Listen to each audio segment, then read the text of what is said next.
Hello, everyone. My name is Alyssa Gallerno. I am here from the Ali G Show on 98.3 FM WRLR, co-hosting for Women Everywhere on Intellectual Radio. And I'm Catherine Smith. I previously did a little bit of an interviewership with a few of the contenders from the Miss MCS United States and Miss MCS International pageant. And I'm Gigi Carrera, and I'm the International Director for MCS Pageant. Yes, and we're so excited to have Gigi here because she not only is the director for the Miss MCS United States and Miss MCS International, but you are also the director for Miss Wisconsin Earth and Miss Illinois Earth, correct? Earth. Yes. So you all are part of our program. Yes, we're one big family here. Of course. Full circle. So I have a quick question for you, Gigi. Would you mind telling us, how do you balance pageantry with both organizations? How do you find a way to host pageants and events for all of your girls? Well, that's interesting that you asked that question, is that if you're not familiar with pageants, every system has different priorities and different organization that they support and platform that they promote. For example, the Miss Earth is focused primarily on environmental advocacy, and MCS pageant is focused on personal development and community service. So when creating events throughout the state and with my state queens, I make sure that the focus based off platform and their availability, of course, and my availability since I'm also a fashion designer and I'm a host. So it's quite important for me to really understand what the girls are looking for, why they're part of our program, and that platform itself, the organization is platform based, and they're still able to perform their jobs. And of course, academics is quite important for us because we want not only somebody that wants to help the environment, but also are successful in their own life, like your education and your career as well. So awesome. So I actually have a question for you. Okay. You have been a part of the Miss America organization, and now you've kind of come over to our Miss Earth United States family. Yes. What is the transition like? What is it like going from a big organization like Miss America and coming to another big organization like Miss Earth United States, except this one is more based around the environment? What's the difference?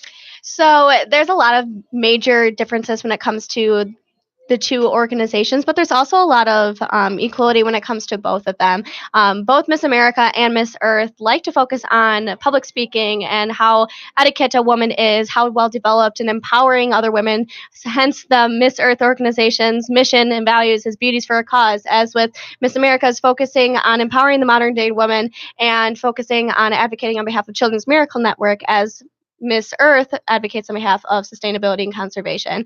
So I think when it became the huge transition for me after 7 years of competing with the Miss America organization, it was kind of refreshing, I think, because not only do you see a different eye of organizations, but also what other organizations have to offer and really how different they can be, but how different they are not really. So that's awesome. Yeah.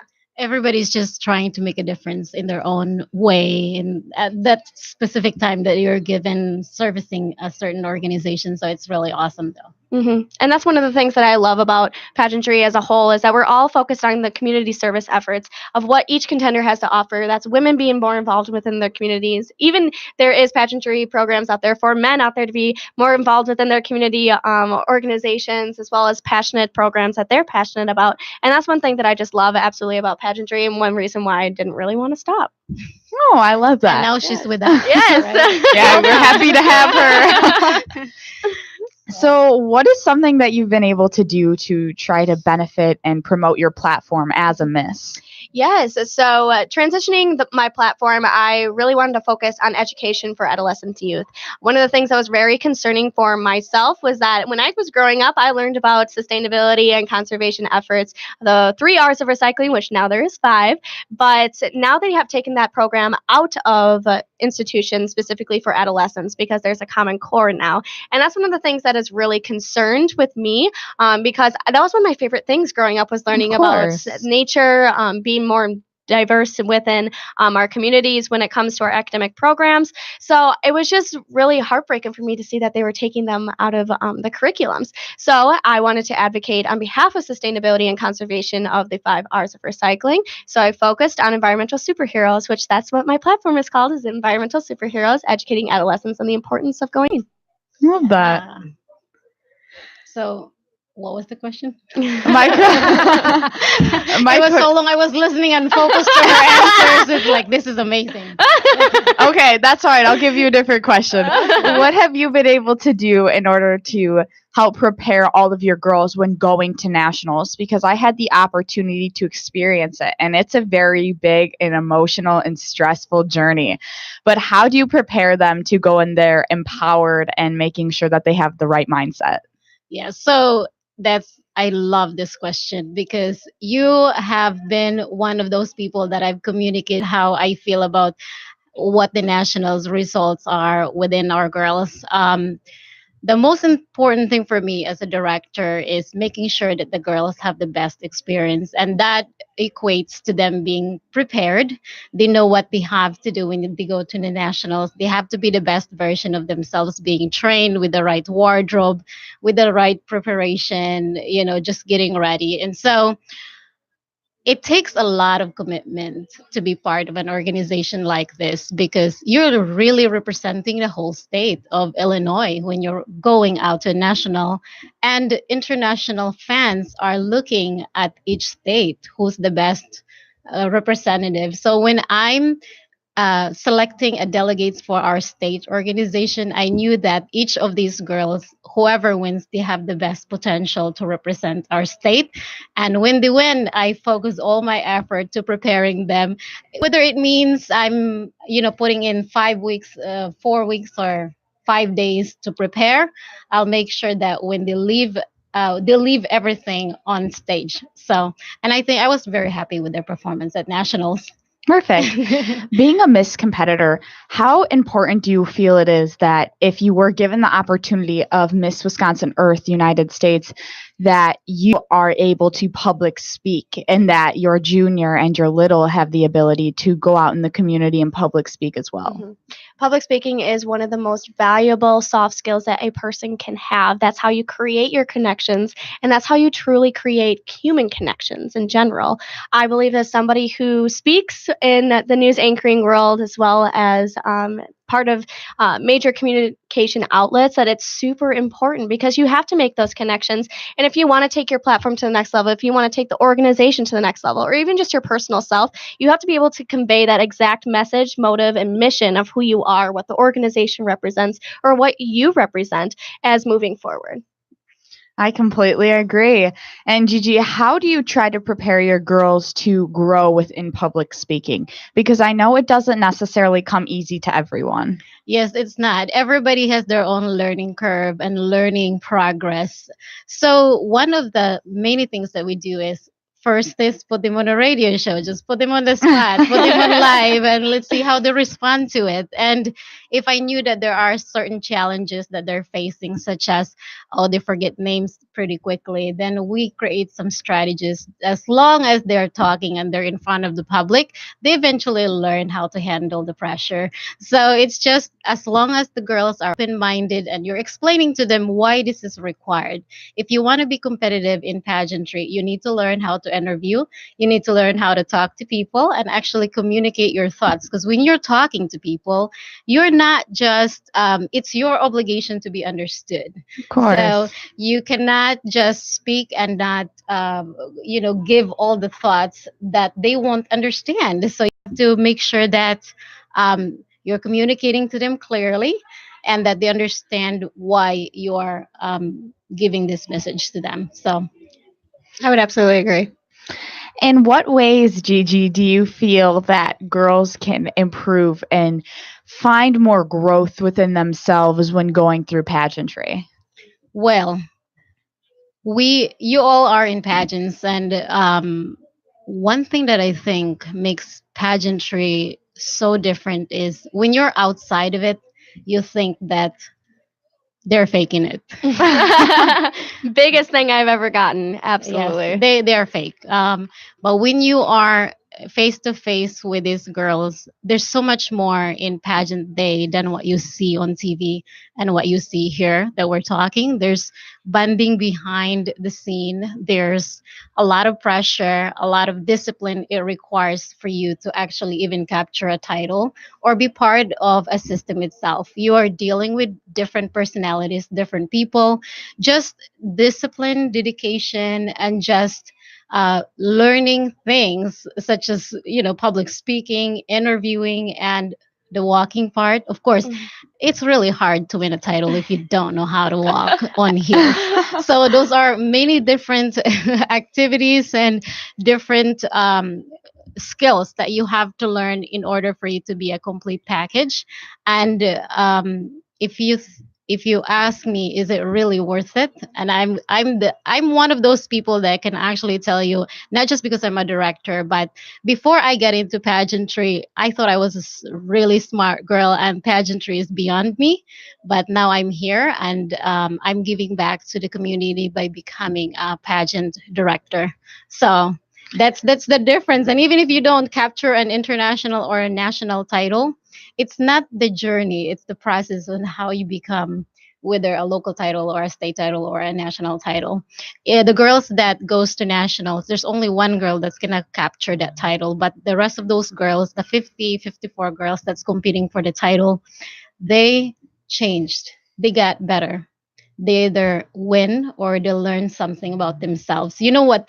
The best thing that I heard about pageantry is that you don't compete in order for you to win, not just to win, but to learn your weakness so that you can potentially improve yourself and create some kind of progress, whether it's interview or runway or anything like that. So, but I gotta tell you this, I am so proud of all the girls that have gone through the pageant system for Miss Earth and MCS. The one that I've looked at from the very beginning, that they step on the stage, they don't know how to walk in heels, or they're just not engaging the people, and 3 months later they are there on stage and they were like, I'm ready for this, let's do this. That's the biggest achievement for me as a director. So And let me tell you, when I had first started, I knew how to walk in heels, which was a plus, although I did not know how to model for my life. So that is two totally different things. Absolutely. Gigi had really stepped up and she helped me learn how to model. Either we were in a dance studio or we were in an airport hangar. And honestly, either one really helped. So that actually wants me to ask you my next question. Yes. In what ways can you grow outside of public speaking, whether it's with your modeling or just with how confident you look in your presence in general? I think it's making those connections and talking with other people. I truly believe in the value of human connections and what they can offer a single person in a single instance. I know I'm so very thankful for Gigi. She has taught me so much, and I've only been involved within this organization for about, I think, like 2.5 months now. Yeah. I feel like it's been forever. And I feel like it has been forever because I'm literally here with her almost every other weekend. And honestly, I have learned so much, whether that being about the organization of Miss Earth, whether that being Gigi.com, fashion, or just in general learning about myself and forming myself to be a better person. Those are the kind of things that I've learned, is just by making those connections, that being with my director or being with other people who have those connections through iHeartRadio's Intellectual Radio, or just in general. Oh, yeah. If you are actually just catching us, we're at IntellectualRadio.com. This was my show, and now somebody's taking over here. Alyssa Gallardo, WRLR 98.3, right? Yes, LG show. but I'm co-hosting tonight. Do your Tonight thing, I'm with girl. Intellectual. I can't help it. I love interviewing people. Yeah, that's why you're doing this, right? Yes, of course. So Gigi, I definitely do have to give it up to you though. I believe I've been in your organization since around April-ish, I believe. Last year, yeah, I've almost come to a full year. But within that small amount of time, you've really given not only me, but my teen and my miss. You've given a lot of us the opportunity to grow, and I think that's one of the most amazing things a director can help do is allow that growth and allow them to grow as an individual and with your organization as well. So I Thank would you. just like to ask you, what's your trick? How do you do it? Oh, wow. Trick is my goal is to create some kind of greatness, not necessarily for myself, but the foundation of the organization. So maybe you heard of Miss Earth as it's about environmental advocacy. But I think if we choose to make it a great environmental advocacy, great experience, excellence in everything as much as I can, that's really the goal. I want all the girls to dedicate their time for excellence and greatness to serve the community and to actually advocate for their platform. And I'm open to suggestions and ideas from the parents. I talk to the parents more than my title holders actually, because I want them to understand that this program is not run by one person. It's us. Of It's the whole course. organization that makes it great. Yeah. So, with that, I actually have a question for you both. You mentioned that you normally have a show right now. So, for you both, what is your favorite thing about interviewing others? And for you, you're a part of newscasting, correct? Yes, I am. Tell us what's that like because I mean, I've interviewed, but I've never been on the news for casting. It's definitely very different. There is different components of news anchoring. You have the component of being a live news reporter, which I have done, and that's kind of interviewing people and just really most likely putting Of a mic in their course. face and having to hear what they have to say. That's all you really do, honestly. But besides that, and then news anchoring is different because you have to come up with story Oh. components behind the scenes. So then that is on a projector that you would read off. So it's not necessarily live, but at the same time, it kind of still is. You're still having that live factual evidence story, but you have to previously interview people prior to that component. And then I also work for our newspaper, which that's also interviewing people because I mean, Of we course. just love to get to know people, love to hear how a person really ticks. And I think that also does go back to the component of human connections and really just kind of connecting with people, learning to hear who they are and what their values are. Yeah. So before I became a radio host, what's weird was that I didn't care about what people think. I didn't so much. I thought, okay, I'm going to read this in the book and then execute, read, execute. When I became a host, I learned that, people have so much to share. And you're talking about connection. People have, people are intelligent. If you stick with the right people, obviously, they have so much to share, whether it's a story, whether it's knowledge. And I became curious. And that is one thing I've gathered from becoming a host, that I learned so much about people and I developed that curiosity about what is it that they're trying to ask me, or what is it that they're trying to share to me behind the words that they're saying. So that's has been one of the most rewarding part being a host, just either letting people talk to the world that are listening on intellectual radio, or me taking in information that they're sharing to me, and hopefully I can use it to make a difference in the lives of other people. Yeah. Awesome. So, although this is your normal segment, I do have a couple more questions that I would like to ask you. 2 more questions. Okay, deal.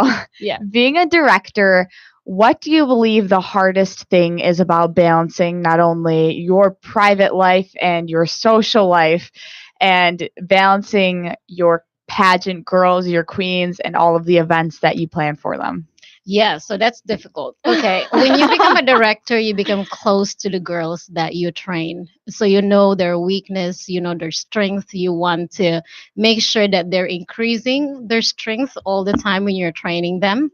You love these girls. I love all my girls. It's just hard for me to say which one should be doing this and which one should be doing that. um, it comes down to a certain projects. Let's say I want to win a title internationally. I got to make sure that the girl that gets to that international title deserves to be there. So it's not, I have to take the love equation, the emotional equation of my decisions when it comes to deciding for the organization, because it's not about me. It's about the program. It's making sure that every girls have the opportunity that they deserve. If you practice, if you work hard, if you're intelligent, and if you're ready for the opportunity, then you get it. And if you want it next time, try harder to get that opportunity. So it's a very simple, repeatable, and actually ethical process. And it's sometimes it's a gray line, because you're working with so many different people with different personalities, and maybe my ideas of this is the best girl may not be the idea of somebody that it's she's not the best girl. But then somebody has to make a decision, and that's why, you know, I have to do it. And sometimes it hurts, and sometimes you learn, and again sometimes you win, right? Hmm. All right. So my last question for you both is, in what ways do you hope you can help make the earth better and help make the organization grow as a whole? Hmm. Continuing on with my personal platform of environmental superheroes, educating adolescents on the importance of going green, because education is a key component in order to make our future. And I believe children are our future. So I think educating on behalf of environmental sustainability and little effects that a single child or anyone could really do that could have an endless impact on our environment, essentially just really saving our home and being a superhero for the world. And I think just educating on behalf of that is really important, but also being more involved within community efforts. I believe as a representative, whether that be in local, state, national, or internationally, you have to be involved within your community, because that not only is a representation of yourself, but what the organization has to offer for so many other people and so many other community organizations. Yeah, so but that's awesome. But my job is a little bit complicated, because then I have 30 girls that's like, I want to conserve water, I want to conserve fossil, I want to conserve the birds and the bees and all that stuff. So what had been my procedure or strategy is kind of understanding each of these platform and really making sure that I'm connecting the girls with the right organization that can either mentor them or they can make appearances so they can learn more about the certain topic. So, but ultimately, me personally, I try to live as much as what I learned from my girls. And also, I recently received the environmental sustainability certification, and I'm actually learning, and I'm buying books. Congratulations. Thank you. I'm buying Yes. books for my girls to make sure if they're reading, they learn something out of it. So yeah, so it's just literally just sharing things to them, being open-minded, and always progressing, whether you're learning about environment or talking to somebody, and just let them understand that their effort, even if you think it's really, really small, that adds on if you do it over the next 90 years of your life, or if you're talking to one people, hopefully that person that you spoke to talk to another person. So it's kind of like a domino effect. Hopefully, if you bring that passion and ignite that, hopefully passion for environmental advocacy. So yeah, that's essentially just keep your focus into working on something that you think it's worthwhile. Then that's where we are right now with the Miss Earth organization, focusing on saving the earth. Yes. All right. Well, thank you so much, everyone who's tuned in. And thank you both for answering all the questions I loved asking you. Yes, thank you. This is Alyssa Gallarno from 98.3 FM, co hosting on Women's Everywhere on Intellectual Radio. Have a great rest of your night. Thank